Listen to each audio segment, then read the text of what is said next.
Lucie présente Persée et le regard de Pierre de Hélène Montardre, lu par Aurélien Ringeley.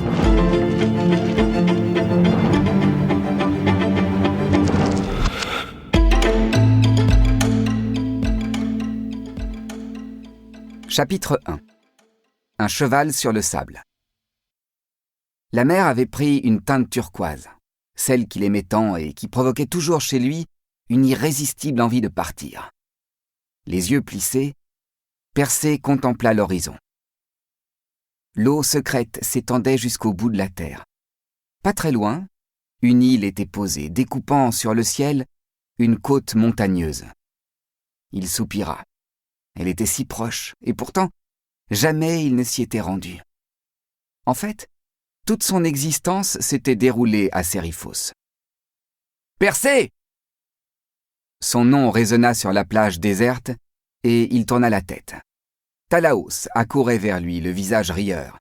« Alors ?» interrogea Talaos dès qu'il fut à portée de voix. « Cette soirée chez ton oncle, raconte !» Persée haussa les épaules. La soirée chez son oncle lui laissait un goût amer dans la bouche. « Je le déteste !» déclara-t-il. « Je les déteste tous !»« Tu ne devrais pas le crier si fort !» observa Talaos. « Ton oncle Polydectès est le roi de Sériphos. Tu as de la chance d'ailleurs. De la chance !» s'exclama Persée. « On voit bien que tu ne sais pas ce que c'est. J'aimerais autant que Dictys ne soit qu'un simple pêcheur comme ton père. » Talaos ne trouva rien à répondre. Dictys était le père adoptif de Persée. Et s'il était pêcheur, comme la plupart des habitants de l'île, il n'en était pas moins le frère de Polydectès. Un frère qui ne possédait pas la moindre fortune.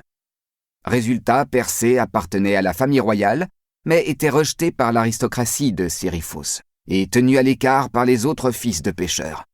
« Tu es mon seul ami », constata Persée en donnant une bourrade à Talaos. « Alors, raconte-moi le banquet !» répliqua celui-ci. « Oh, ce n'était qu'un banquet », commença Persée avec indifférence. « Qu'avez-vous bu ? Qu'avez-vous mangé ?»« Des moutons rôtis à la braise, des volailles grillées, des poissons de ton père, des raisins et des amandes, et du vin. » Et en l'honneur de quoi Polydectès offrait-il ce banquet ? Persée laissa passer un moment de silence avant de déclarer « Il a annoncé son mariage. » Talaos se figea. Tout le monde sur l'île savait que Polydectès courtisait Danaé, la mère de Persée, et nul n'ignorait que Persée, tout comme Danaé, détestait Polydectès. Alors comment le jeune homme pourrait-il accepter une telle union ? Mais contre toute attente, le visage de Persée s'illumina d'un grand sourire.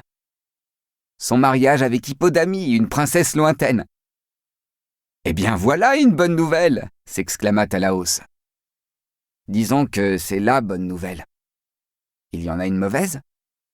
Polydectès a demandé à chacun d'entre nous de lui apporter un cadeau pour Hippodamie. » Normal. Ouais. Hippodamie aime les chevaux. Chacun d'entre nous devra fournir un cheval. Je vois. Talaos comprenait mieux à présent l'air soucieux de son ami.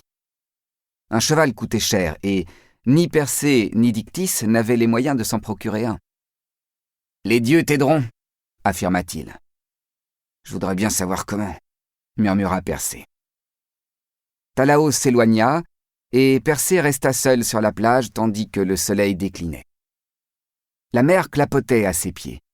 Le ciel se teintait de violet et une brise parfumée courait à la surface de l'eau.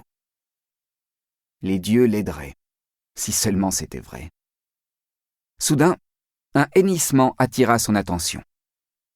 Du bout de la plage, un superbe étalon venait vers lui, trottant dans l'écume et levant haut les jambes. Bouche bée, Persée le regarda approcher. Il était d'une blancheur immaculée et les longs poils de sa crinière balayaient la forte encolure tandis que la queue, relevée comme un étendard, fouettait l'air vigoureusement.